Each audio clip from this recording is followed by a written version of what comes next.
Hello friends, आज मैं एक मोटिवेशनल कहानी लेकर आई हूँ। शिव पार्वती की महिमा। इसको आप फुल वॉच के साथ सुनिएगा। बहुत समय पहले की बात है। हिमालय की गोद में स्थित कैलाश पर्वत पर भगवान शिव और माता पार्वती निवास करते थे। उनका जीवन सरल, सहज और करुणा से भरा हुआ था। एक बार माता पार्वती ने भगवान शिव से प्रश्न किया, स्वामी, आप सृष्टि के स्वामी हैं, त्रिकालदर्शी हैं, फिर भी आप साधारण बाघ चर्म धारण करते हैं, भस्म रमाते हैं और गहनों का कोई मोह नहीं रखते। ऐसा क्यों? भगवान शिव मुस्कुराए और बोले, देवी, संसार में मोह ही दुख का कारण है। जिसने मोह छोड़ दिया वही सच्चा आनंद पा सकता है। मैं संसार को यही सिखाना चाहता हूँ कि बाहरी आभूषण, वस्त्र, राजसी वैभव से जीवन महान नहीं होता, बल्कि संयम, त्याग और संतोष से ही जीवन सफल होता है। पार्वती जी ने आगे पूछा, स्वामी, यदि कोई मनुष्य दुख में फंस जाए, कठिनाइयों में हो, तो वह आप तक कैसे पहुँचे?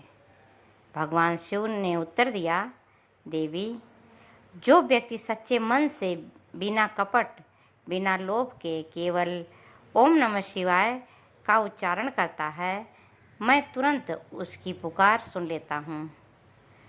उसके लिए मुझे विशाल यज्ञ या भारी भेंट की आवश्यकता नहीं है।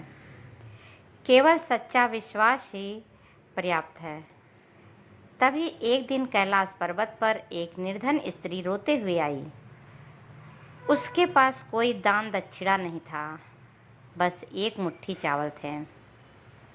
वह शिवलिंग पर आंसुओं के साथ चावल चढ़ाने लगी और प्रार्थना की, हे महादेव, मेरे पास देने को कुछ नहीं, बस मेरा सच्चा हृदय है। मेरे बच्चों को भोजन मिल जाए, यही वरदान दीजिए। माता पार्वती ने देखा और भावुक हो गईं। उन्होंने शिव जी से कहा, स्वामी, यह स्त्री निर्धन है, पर इसकी भक्ति अनमोल है। क्या आप इसका दुख दूर करेंगे? भगवान शिव ने तुरंत आशीर्वाद दिया और कहा, देवी, देखो, सच्चे मन से किया गया प्रेम ही सबसे बड़ा पूजन है। मैं इसी से प्रसन्न होता हूँ। कुछ ही समय में उस स्त्री का घर अन्न धन से भर गया। वह खुशहाल जीवन जीने लगी। प्रेरणा। शिव और पार्वती जी की यह लीला हमें सिखाती है कि भगवान को वैभव, आडंबर या दिखावे की आवश्यकता नहीं। वे केवल सच्चे विश्वास, त्याग और भक्ति से प्रसन्न होते हैं। शिव हमें सरलता और संतोष का संदेश देते हैं।